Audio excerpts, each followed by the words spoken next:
As one progresses through the years of life, the physical structures that often betray our overall vitality begin to show signs of decline, and nowhere is this more acutely felt than in the lower extremities. Long before an individual consciously acknowledges a significant reduction in strength, the underlying musculature of the legs starts to attenuate, initiating a cascade of detrimental effects. This insidious weakening precipitates a gradual erosion of bodily control, culminating in a precarious loss of balance. For an alarmingly high number of older adults, this scenario tragically resolves in a devastating fall, which stands statistically as the foremost cause of accidental, trauma-related fatalities in this demographic.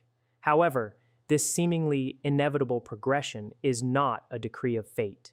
It is a process that can, remarkably, be countered and potentially reversed through the implementation of thoughtful, deliberate lifestyle adjustments.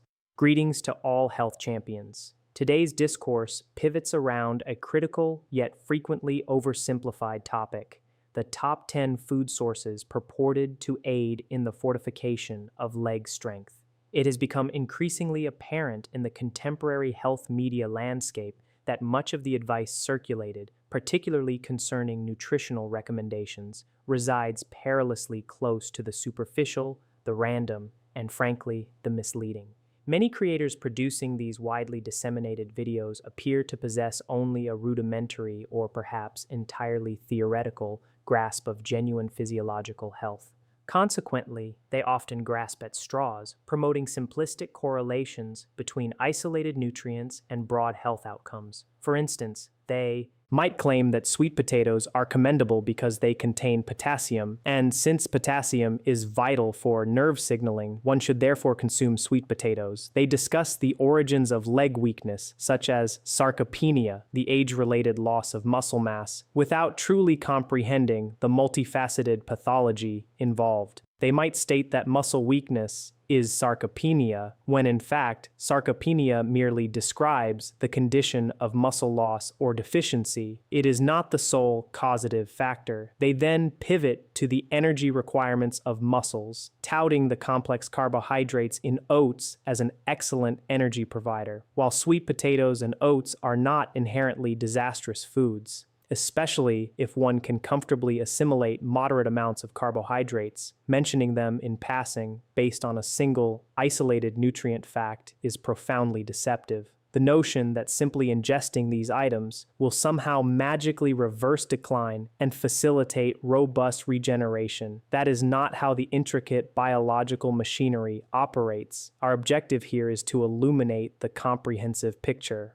The foundational question we must first address is why the deterioration of leg strength garners so much attention, and why weak legs pose such a grave threat in later life. As previously mentioned, weakened legs compromise control and stability, substantially elevating the risk of a fall. A fall, particularly for an elderly person, can precipitate catastrophic outcomes. A seemingly minor stumble resulting in a hip fracture can lead to prolonged immobility. When an older adult loses mobility, even temporarily, they sacrifice a significant portion of their functional independence. And this loss of physical mobility has profound implications for cognitive function. I have frequently elaborated on the primary purpose of movement: to fuel the brain by continuously sending signals to it. When physical movement ceases or is severely curtailed, the brain's capacity to sustain itself diminishes. Just as a limb encased in a plaster cast begins to atrophy due to lack of activation and insufficient signaling, the brain begins a degenerative process when deprived of the dynamic input derived from movement. If this cerebral degeneration proceeds unchecked, it can ultimately lead to a profound decline in overall vitality and, tragically, death. These statistics are quite sobering. For individuals who suffer a fall and sustain a hip fracture, up to 50% may succumb within the subsequent year. Furthermore, even among the survivors, the quality of life they experience is often permanently compromised, with estimates suggesting that up to 60% will require some form of long-term care.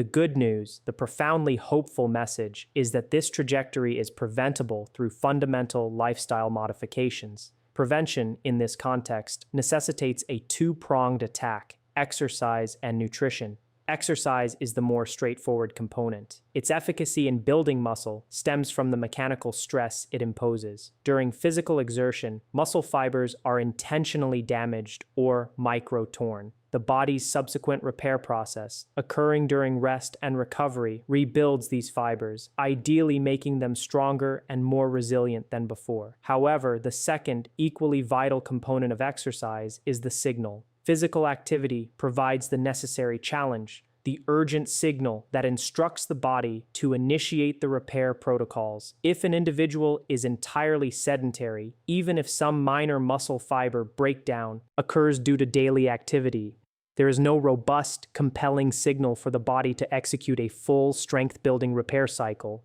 The signal to rebuild to former or greater strength levels is absent, while exercise itself is relatively simple. And I would be happy to dedicate a separate video to optimal resistance training if the comments section indicates sufficient interest. The most significant area of confusion revolves around diet. This is precisely what this discussion aims to clarify. Nutrition provides the essential building blocks required to facilitate muscle repair, but the right fuel is paramount. Optimal dietary input must provide the raw materials, the necessary catalysts, vitamins and minerals, and the appropriate energy substrate to manage the biochemical reactions involved in muscle synthesis and maintenance. Delving into the specifics, this translates to high-quality fats serving as a dense energy source, a measured quantity of carbohydrates, if they are metabolically tolerated, and, crucially, high-quality proteins alongside essential fatty acids, all supported by a robust array of vitamins and minerals. It is vital to stress that simply consuming these components is insufficient. We must adopt a holistic perspective because individual needs vary dramatically. One's diet must actively support their specific metabolic health profile. The nutritional requirements for a person managing type 2 diabetes are fundamentally different from those of a 20-year-old competitive athlete. Furthermore, we must consider the impact of diet on systemic inflammation, specifically neuroinflammation. Many individuals who suffer from chronic, low-grade systemic inflammation subsequently develop inflammation within the nervous system. When the brain and the associated neural pathways become inflamed, the efficacy of signal transmission, the very communication linking the brain to the muscles, is severely impaired. Therefore, the food consumed must actively support the neuromotor junction. Without clear, robust signals, even the most perfectly synthesized muscle tissue is functionally inert. We must also consider timing and balance related to coordination. It is the integration of muscle structure and neural signaling that dictates performance. If the nervous system is compromised by chronic inflammation, muscular output will invariably suffer. A pertinent question arises: why do the leg muscles often appear to degrade faster than those in other parts of the body? Consider the effects of complete disuse, such as being in a coma or strictly confined to bed rest. In such extreme scenarios, an individual can lose up to 50% of their muscle mass in just 30 days. While most of us avoid such extremes, a sedentary lifestyle achieves a remarkably similar cumulative effect over decades. We subject our bodies to a similar pattern of non-use by consistently failing to load the musculoskeletal system regularly. This chronic underutilization means that by the time an individual reaches their late 60s or early 70s, they may have lost an equivalent 50% of the strength in key muscles like the quadriceps. The reason the legs often decline more rapidly relates to their fiber composition. They generally possess a higher proportion of fast-twitch muscle fibers compared to the average muscle elsewhere in the body. These fast-twitch fibers are genetically predisposed to atrophy and undergo faster degradation when not regularly stimulated. With this understanding, let us explore 10 food groups, presented without a definitive ranking, as context, matters that provide superior support for muscle maintenance and neural integrity. The first cornerstone food is the egg, and a critical caveat applies. One must consume the entire egg, including the yolk, to reap the full benefits. Eggs, whole, are rich in an amino acid called leucine. Leucine is a primary activator of the mechanistic target of rapamycin, mTOR pathway, which is the body's master switch for triggering muscle growth and anabolism. Beyond muscle synthesis signaling, eggs are exceptionally abundant in choline. Choline is the direct precursor material needed to manufacture acetylcholine, the principal neurotransmitter utilized by the body to actively stimulate muscle contraction. Furthermore, eggs contain vitamin B12, a nutrient profoundly important for maintaining the integrity of nerve signaling. Deficiencies in B12 often manifest as impaired signaling, as B12 is crucial for maintaining the myelin sheath, the fatty insulation that encases and protects the electrical wires of the body, which are the peripheral nerves transmitting signals to the muscles. Eggs are also well supplied with essential fatty acids, specifically EPA and DHA. These fats are integral components the body uses to construct the correct types of cell membranes,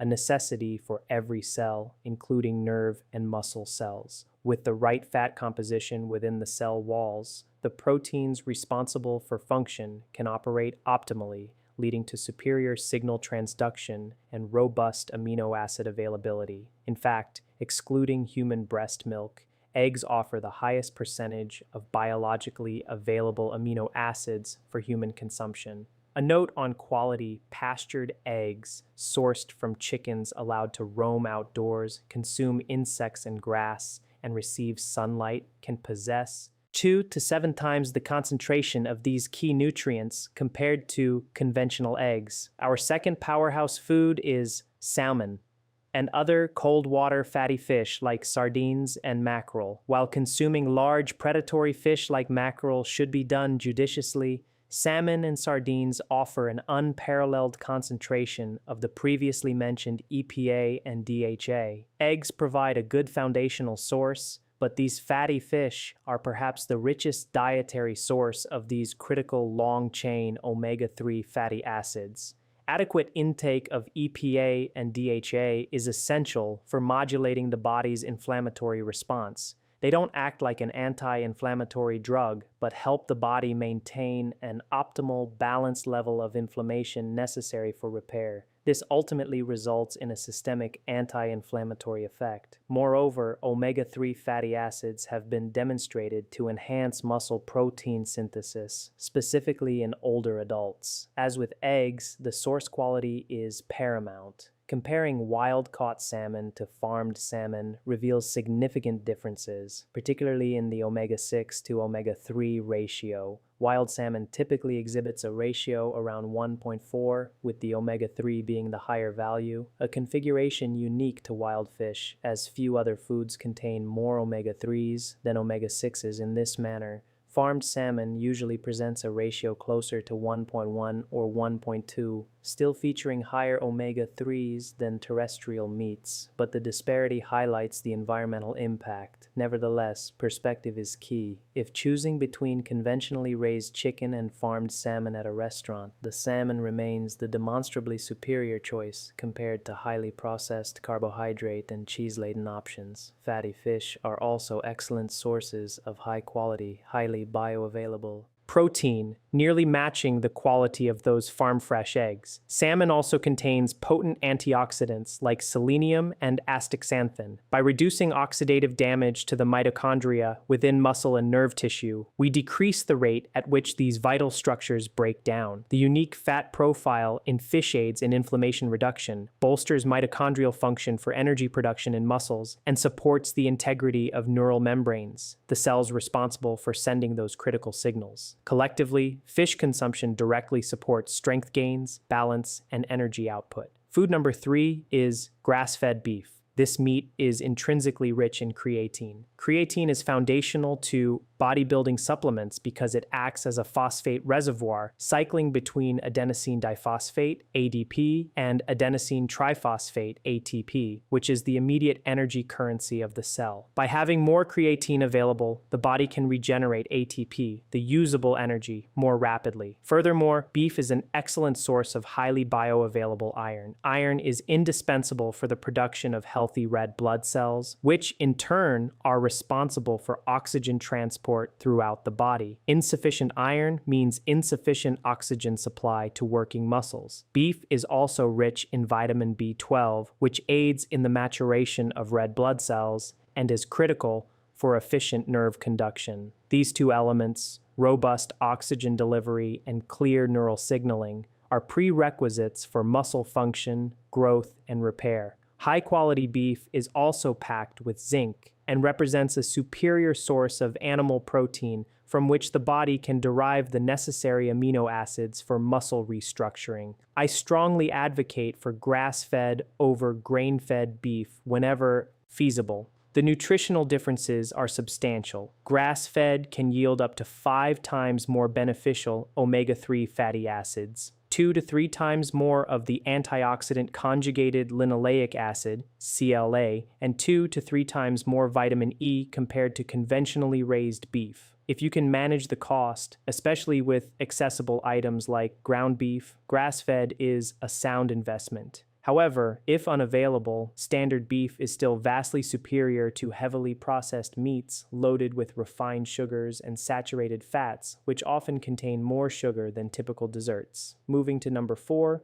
unsweetened, full-fat yogurt, preferably Greek or strained varieties, which concentrate the protein content. While the low-fat versions are common in the US, these often necessitate the addition of fats or gums to achieve a desirable texture, meaning the nutritional composition is frequently inferior. Personally, if forced to choose between a full-fat and a low-fat version, the full-fat plain yogurt is the choice, aiming for the highest level of tartness. A very tart yogurt indicates that the live bacterial cultures have consumed a significant amount of the inherent lactose, milk sugar, meaning the final product contains a higher concentration of beneficial bacteria. If a high-quality option is unattainable, making your own fermented product is always an avenue to explore. Cultivating a healthy gut microbiome is crucial because it enhances nutrient absorption. You can extract more nutritional value from the food you eat, and it significantly reduces systemic inflammation.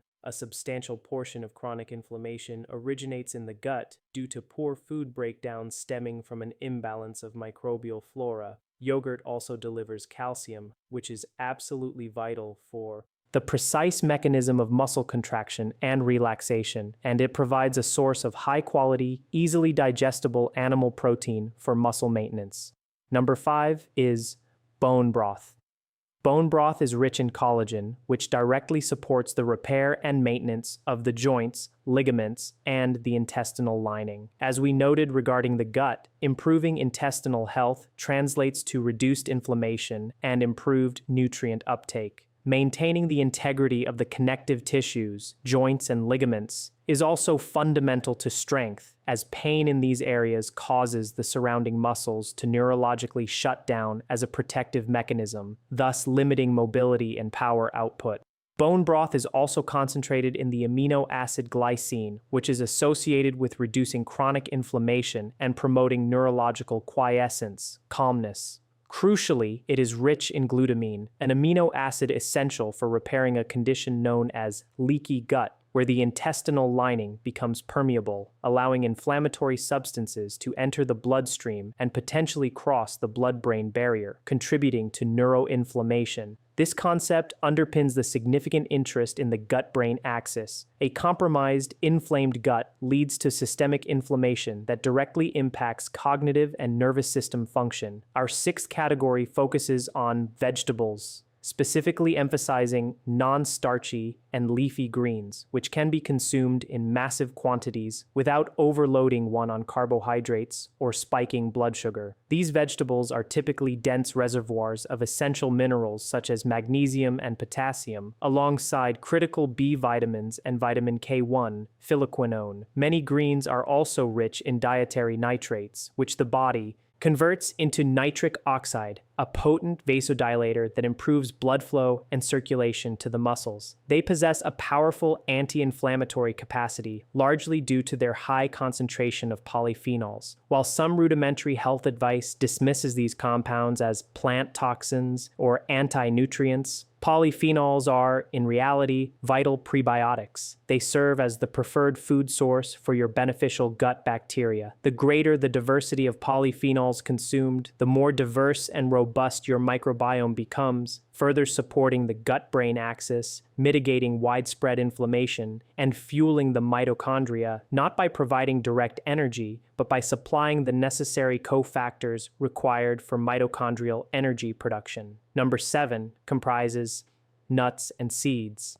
These are excellent sources of specific minerals like magnesium and zinc. Certain seeds, such as flaxseed and chia seeds, contain omega-3 fats in the form of alpha-linolenic acid, ALA.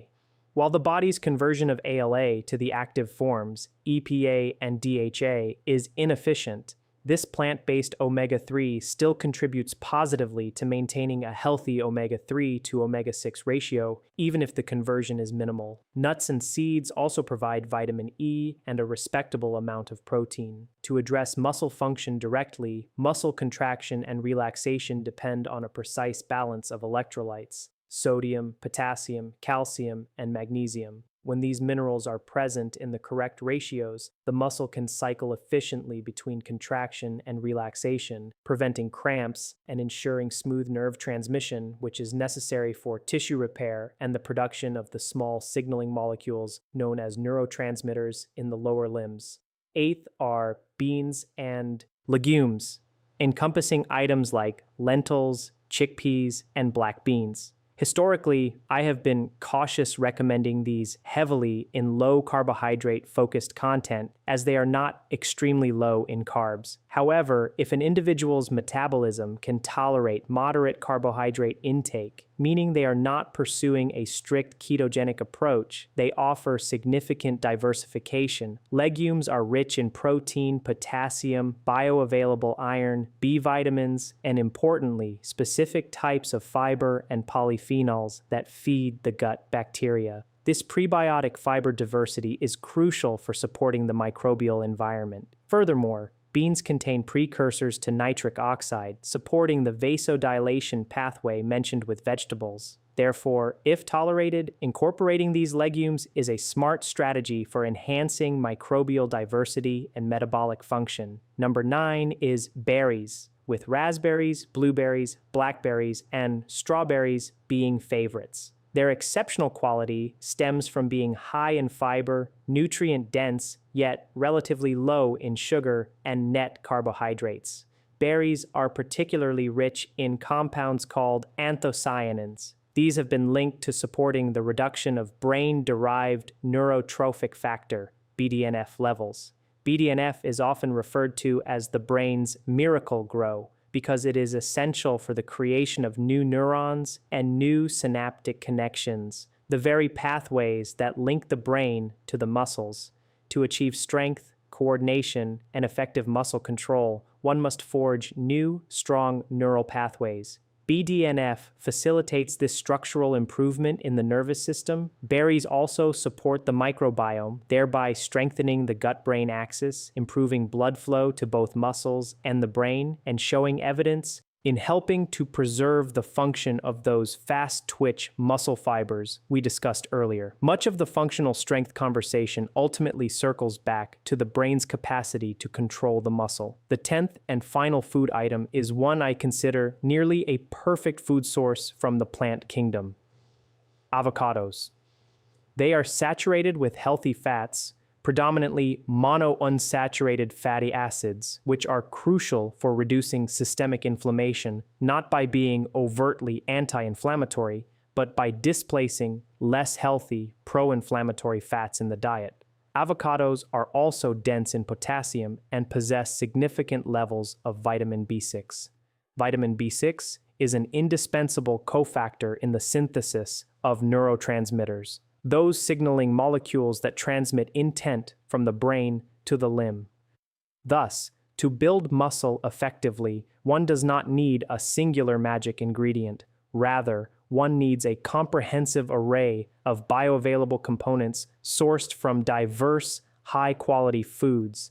If you wish to see a dedicated video detailing practical routines for building truly strong legs, please express your interest in the comments below. If you found value in this detailed exploration of how the body truly functions to maintain strength and mobility, remember to subscribe, hit the notification bell, and turn on all alerts so you never miss a life-saving piece of information.